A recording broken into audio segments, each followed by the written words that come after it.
Donc on va passer à la session chirurgicale et j'ai le plaisir d'avoir deux Skypers. D'abord Antoine Basilica de Toulouse, que je vois à l'antenne sur la trabéculectomie en 2020, les indications, les techniques. Antoine, m'entends-tu? Bonjour à tous. Je voudrais à travers cette présentation faire le point sur la trabéculectomie qui demeure à l'heure actuelle la technique de référence dans la chirurgie des glaucomes.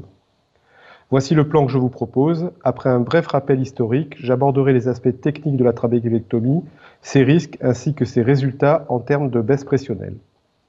L'ère de la chirurgie moderne du glaucome débute en 1856 lorsque Van Graaf pratique une iridectomie périphérique chez une patiente souffrant de glaucome aigu et la guérit.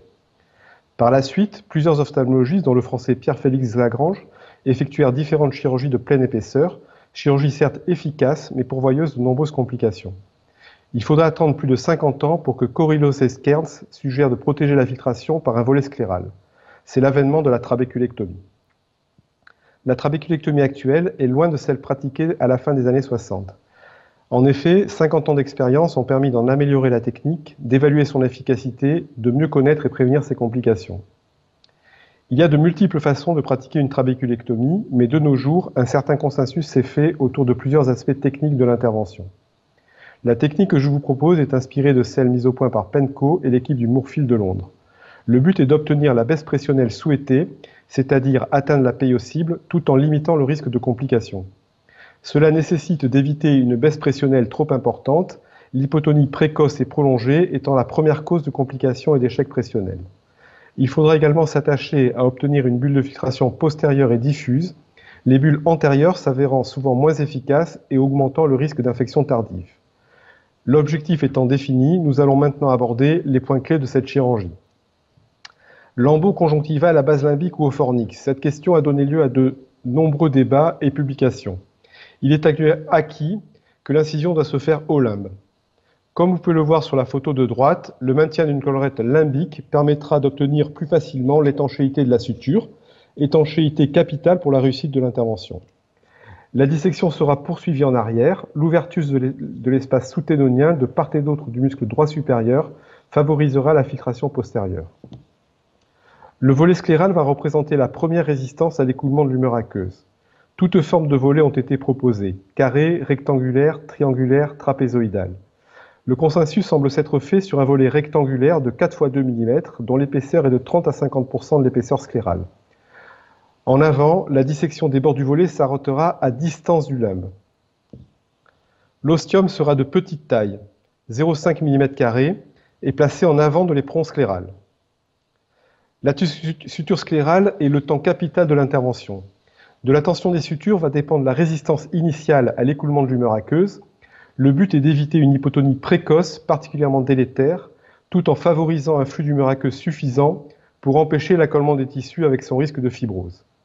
Idéalement, il faudra pouvoir régler en post-opératoire le débit de filtration selon la PIO ciblée. Il s'agit d'effectuer une fermeture étanche. En fin d'intervention, l'humeur aqueuse doit sourdre très légèrement, voire pas du tout au bord postérieur du volet, la chambre antérieure demeurant profonde et stable. Samsudin a étudié la filtration en fonction de la forme du volet et du nombre de sutures utilisées. Un volet rectangulaire et 5 sutures multiplient par 6 la filtration postérieure. Nous commençons donc par placer 2 points antérieurs pour éviter une filtration à ce niveau, et nous complétons la suture par 3 sutures ajustables postérieures, sutures qui seront relâchées, voire retirées si besoin en post-opératoire. La qualité de la suture conjonctivale est également essentielle. Il faut y accorder le plus grand soin. Une mauvaise étanchéité sera source d'hypotonie et de filtration plate, situation propice au développement de la fibrose. Nous utilisons un monofilament de fil résorbable 10-0 avec une aiguille ronde non spatulée. Les sutures chargent la conjonctive et la tenon et sont ancrées antérieurement à la sclère limbique, à chaque extrémité du lambeau conjonctivo-ténonien. Leur mise en tension ainsi que le respect de la collerette conjonctivale lors de l'incision initiale aboutissent à la formation d'un petit bourrelet étanche. L'étanchéité sera systématiquement vérifiée en fin d'intervention et un complément de suture effectué si nécessaire. Il est bien établi que les agents antifibrotiques et particulièrement la mitomycine C améliorent les résultats de la chirurgie filtrante. Ils seront donc utilisés systématiquement. Afin de limiter les risques de complications, notamment infectieuses, l'application se fera en arrière du volet sur une large surface et en utilisant de faibles doses. Enfin, ce chapitre ne saurait être complet s'il n'abordait le suivi post-opératoire des sujets opérés de chirurgie filtrante. Une prise en charge énergique et adaptée à chaque cas est primordiale pour la réussite de l'intervention.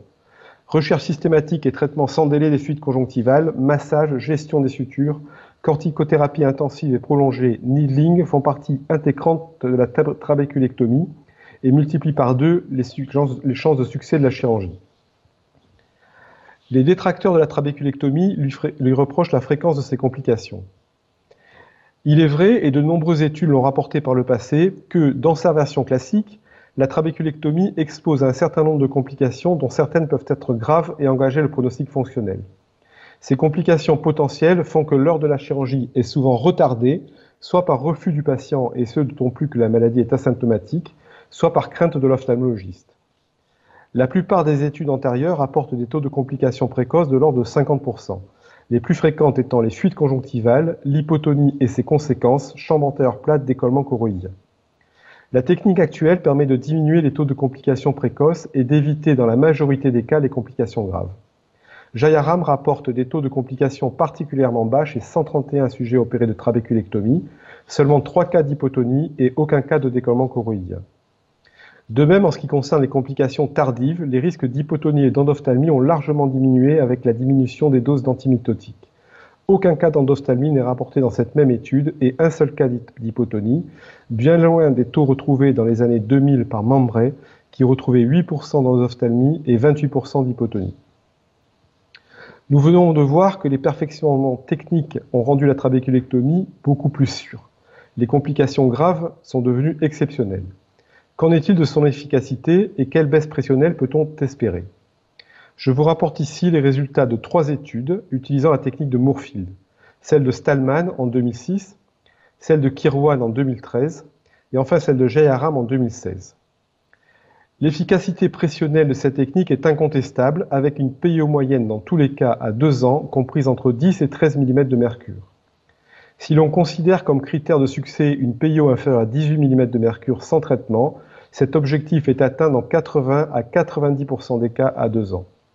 Enfin, si l'on prend comme critère une baisse de PIO de plus de 30%, le succès est atteint dans 74% des cas à 2 ans et dans 62% des cas à 4 ans. Qu'en est-il à long terme? Une étude publiée cette année, portant sur 181 yeux suivis 10 ans, rapporte des résultats remarquables avec 50 à 96% de réussite selon les critères de succès choisis.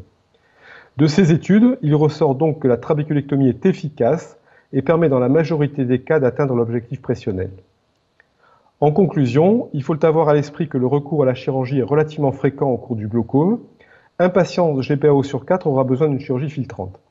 Malgré la concurrence de la chirurgie non perforante, des tubes et plus récemment des MIGS, la trabéculectomie demeure la technique de référence. Une technique bien maîtrisée doit permettre une filtration postérieure pérenne. Les variantes techniques sont nombreuses, mais nous conseillons une incision au limbe, un volet rectangulaire, un ostium de petite taille, des sutures sclérales ajustables. La suture conjonctivale devra être hermétique. Quant à la mitomycine, elle sera appliquée systématiquement à faible dose et sur une large zone postérieure. Je conclurai en disant que, ainsi réalisée, la trabéculectomie est une technique sûre et efficace. Filtration postérieure contrôlée et mitomycine C à faible dose ont permis d'une part de diminuer considérablement la fréquence et la gravité des complications, d'autre part d'ajuster la baisse pressionnelle afin d'atteindre la PIO souhaitée. Je vous remercie. Merci Antoine. Et c'est bien d'avoir rappelé que la trabéculectomie est le traitement de référence de la chirurgie du glaucome depuis plus de 50 ans.